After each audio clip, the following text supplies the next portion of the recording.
मित्रों नमस्कार। Legal awareness programme.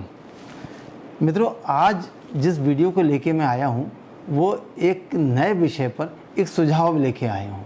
बात क्या है? बात एकदम नई है। 5 मई को पूरे देश में नीट एग्ज़ाम किया गया जिसमें 24 लाख बच्चों ने इसमें पार्टिसिपेट किया। अब वो और रिज़ल्ट आया 4 जून को। रिज़ल्ट क्या आया ये भी आप लोग जानते हैं। पूरा एग्ज़ाम डिस्टर्ब हो गया, पेपर लीक हो गया। अभी तक उसका समाधान अभी नहीं हुआ है। मैटर सुप्रीम कोर्ट में चला गया। अब मैं ये बताऊं कि 24 लाख बच्चे जो ऑफिशियल फिगर है, इसमें आप देखिए ये तो बच्चे हैं जिन्होंने पार्टिसिपेट किया, उनके पेरेंट्स और छोटा परिवार है, भाई बहन भी एक होते हैं। तो मान लीजिए कि परिवार में 4 लोग हैं। पूरा परिवार अपने बच्चे के लिए, भविष्य के लिए उसके तैयारी करता है, तन मन धन से, शारीरिक रूप से, मानसिक रूप से उसमें इन्वॉल्व होता है। तो अगर एक बच्चा है तो समझ लीजिए 4, और अगर 24 लाख बच्चों ने पार्टिसिपेट किया तो इसका मतलब है 96 लाख लोग उस एग्ज़ाम से डायरेक्ट प्रभावित हैं। कि क्या मजाक है। देखिए दूसरा, अभी 18 तारीख को यूजीसी नेट एग्ज़ाम हुआ और 19 तारीख को वो कैंसिल हो गया। इसमें भी ऑफिशियल फिगर ये है कि 9 लाख बच्चों ने इसमें पार्टिसिपेट किया और 4 के हिसाब से 36 लाख लोग, परिवार के लोग इसमें प्रभावित हो गए।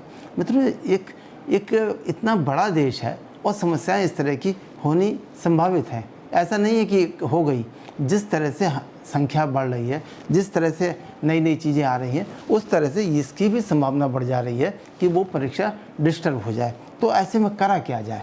आज का जो मेरा ये वीडियो है एक सुझाव लेके आया। एक सुझाव मेरे पास आया तो उस सुझाव को मुझे अच्छा लगा, तो मैंने कहा कि मैं इस वीडियो के माध्यम से इस सुझाव को आप तक पहुंचाता हूं और उम्मीद करूंगा कि अगर आपको अच्छा लगे तो आप भी इसको ज़्यादा से ज़्यादा शेयर करके भारत सरकार तक पहुंचाएं। क्या आया सब सुझाव? अब हम सुझाव पर आ जाते हैं। देखिए मित्रों, भारत सरकार ने, ऐसा नहीं कि भारत सरकार सोचती नहीं है, भारत सरकार ने भी 2016 में एक यात्रा बीमा स्कीम, ट्रैवल इंश्योरेंस स्कीम लेके भारत सरकार आई 2016 में। क्या है इसमें कि जब भी कोई ट्रेन का टिकट लेके यात्रा शुरू करता है तो उसके टिकट में 1 रुपये का इंश्योरेंस चार्ज भी लग जाता है और 1 रुपये से भी कम ही है, 1 रुपये से उसका बीमा हो जाता है। और ये बीमा तब तक रहता है जब तक कि उसकी यात्रा पूरी नहीं हो जाती। अगर इन बिटवीन यात्रा के दौरान कोई दुर्घटना हो जाती है तो जो बाहर से भारत सरकार या स्टेट गवर्नमेंट या रेलवे जो है मंत्रालय अलग से धनराशि देते हैं, उसकी बात नहीं कर रहा हूँ। जो बीमा है, जो इंश्योरेंस है, उससे अगर किसी की डेथ हो जाती है तो 10 लाख रुपए, और परमानेंट टोटल डिसेबिलिटी के लिए 10 लाख रुपए, और परमानेंट पार्शियल डिसेबिलिटी के लिए 7.5 लाख रुपए, और हॉस्पिटलाइजेशन एक्सपेंसेस फॉर इंजरी के लिए 2 लाख रुपए का प्रोविज़न है उस बीमा राशि से। इसी प्रकार से जिससे कि यात्रा सेफ रहे। अब जो दुर्घटना होनी है, जो घटना होनी है, उसको तो कोई नहीं रोक सकता, लेकिन उससे जो नुकसान हुआ आर्थिक रूप से उसकी पूर्ति की जा सकती है। इसी प्रकार से 2016 में एक और प्रधानमंत्री फसल बीमा योजना आई। हमारे किसान भाई अपनी फसल उगाते हैं, ऋण लेते हैं बीजों के लिए, दवा की खाद के लिए, लेकिन फसल ख़राब हो जाती है, बाढ़ आ जाती है, कभी पानी कम हो जाता है, कभी सूखा पड़ जाता है, कभी किसी और वजह से ओलावृष्टि हो जाती है। उनको नुकसान ना हो, इसके लिए प्रधानमंत्री फसल बीमा योजना आई।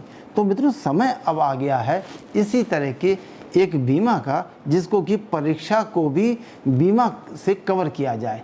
कि इसमें सुझाव ये आ गया कि जैसे ही छात्र जो है वो परीक्षा का फॉर्म भरें तो उनसे एक आंशिक शुल्क ले लिया जाए और उनका इस परीक्षा का बीमा करा दिया जाए, जिससे कि जब भी पहला पेपर से लेकर और उस परीक्षा के आवेदन से लेकर के और उस परीक्षा के अंतिम रिजल्ट तक ये बीमा लागू रहेगा।